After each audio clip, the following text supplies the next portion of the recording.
l'Afrique était première presque partout. La recherche, les mathématiques, la science, les hiéroglyphes, les pyramides en témoignent. Le sport même, avec le saut en hauteur qui faisait partie des rites d'initiation Tutsis au Rwanda, où les sauteurs pouvaient atteindre jusqu'à 2,50 m sans perche et de face.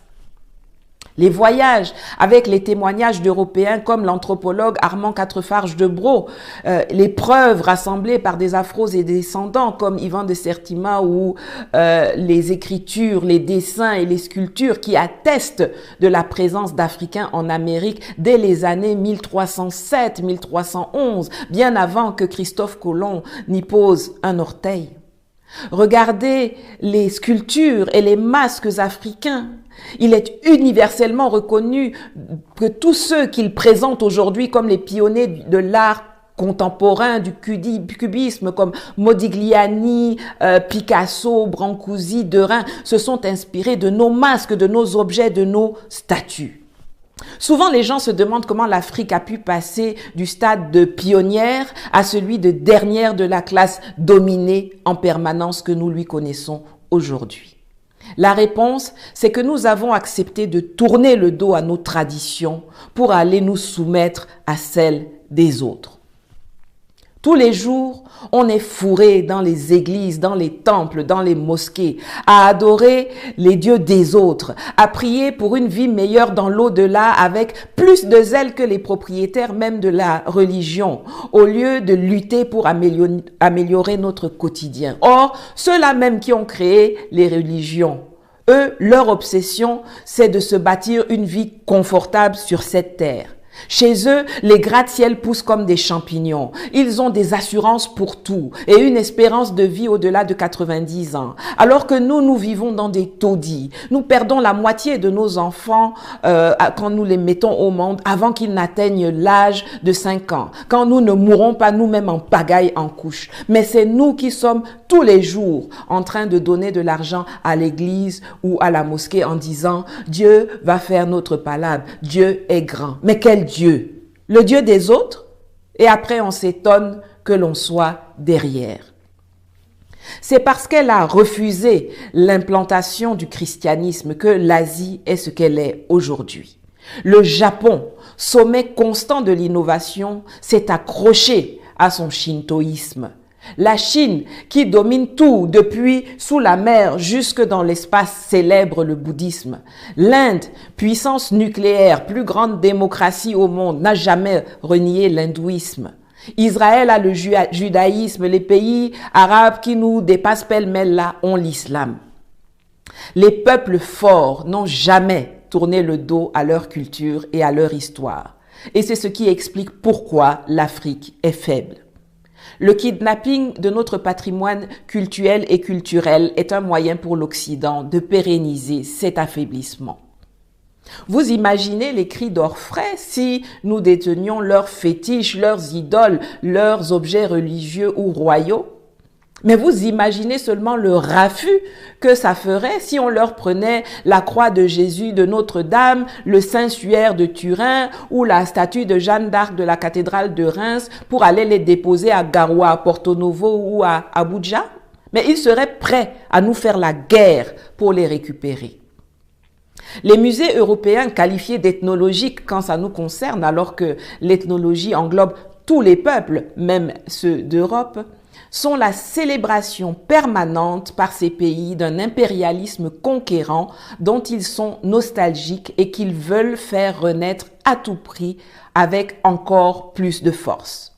Les musées sont apparus avec la colonisation. Ils font partie intégrale du système colonial. La prise en otage de nos icônes, objets de culte et attributs royaux est la forme la plus vicieuse et narquoise de la perpétuation d'un néocolonialisme flamboyant et assumé. Ils gardent les crânes, les mains, les dents, les corps de nos ancêtres en otage dans leurs caves, mais se prétendent les détenteurs de l'humanisme mondial et de l'état de droit. Mais quel pays, se réclamant de l'état de droit et du respect de la propriété privée conditionne la rétrocession de biens volés au fait que le propriétaire doit d'abord prouver qu'il a les capacités de bien traiter et conserver les objets concernés qui ont été, je le répète, créés bien avant leur arrivée en Afrique et pas pour être conservés dans les conditions qu'il nous édicte. Est-ce qu'il pose ces conditions aux Juifs? Quel pays se réclamant de l'humanisme n'envisage à aucun moment un partage économique et financier avec les propriétaires légitimes des centaines de milliards d'euros et de dollars de revenus qu'ils ont générés avec notre patrimoine? Si les Européens n'ont pas la bienséance de reconnaître leur tort, de venir d'eux-mêmes vers nous en disant « ces objets ne nous appartiennent pas, dites-nous ce que nous devons faire avec eux », alors c'est à nous d'avoir le courage de faire ce qui est nécessaire. Et si les États ne sont pas à même de réclamer fermement le retour de nos biens, de conditionner la vente de nos matières premières ou l'octroi de licences d'exploitation, d'exploration, d'investissement au retour de nos pièces, parce qu'ils sont dirigés par les marionnettes de l'Occident. Si nos associations de la société civile ne s'approprient pas ce combat parce qu'elles sont plus intéressées par les miettes pécuniaires que leur jettent les Européens pour faire la promotion des homosexuels, des transgenres et du climat, plutôt que par la restauration de notre dignité et de notre patrimoine culturel et culturel, alors il faudra que ce soit les enfants de la diaspora qui aient le courage de faire ce qu'il faut. Et encore une fois, on constate que les anglophones sont plus engagés que les francophones. En Grande-Bretagne, une autre restitution de patrimoine. L'université de Cambridge a remis officiellement au Nigeria une sculpture de coq en bronze pillée il y a un siècle, connue sous le nom d'Okukor. C'est la première institution britannique à restituer un objet volé pendant la colonisation et c'est l'aboutissement d'une campagne menée dès 2016 par une partie des étudiants contre les symboles rappelant le passé colonial britannique.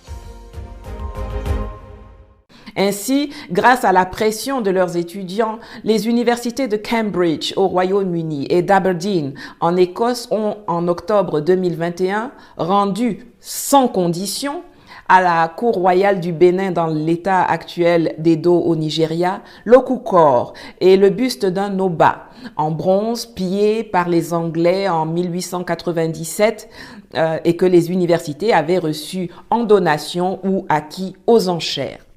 Il nous faudra aller manifester massivement devant leur musée. Et si cela ne produit pas d'effet, il faudra, comme l'a fait l'activiste congolais Emery Mwazulu Diabanza, aller chercher physiquement nos biens là où ils sont. Les sortir de leurs vitrines et de leurs caves, soit pour les ramener de force chez nous, soit pour les détruire sur place, afin qu'ils puissent reposer en paix, libérés de leurs bourreaux qui prétendent les aimer plus que nous en les mettant en prison, en cage et en les vendant comme des esclaves. Il est de notre devoir de nous battre pour connaître, écrire et raconter nous-mêmes notre histoire, sans avoir à partager ces tâches sensibles avec quelqu'un d'autre, a fortiori avec nos ennemis. Et il est temps pour chacune et chacun d'entre vous d'intégrer le fait que le combat que nous menons est une lutte de pouvoir et de survie, qu'elle est brutale et dangereuse et que nous la gagnerons le jour où nous aurons décidé de nous faire craindre et respecter par tous les moyens nécessaires.